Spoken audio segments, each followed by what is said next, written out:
गार डोंगराची हवा न बाईला सोसना गारवा. गार डोंगराची हवा न बाईला सोसना गारवा.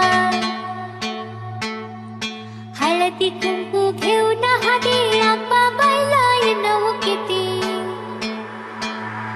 हळदी कुंकू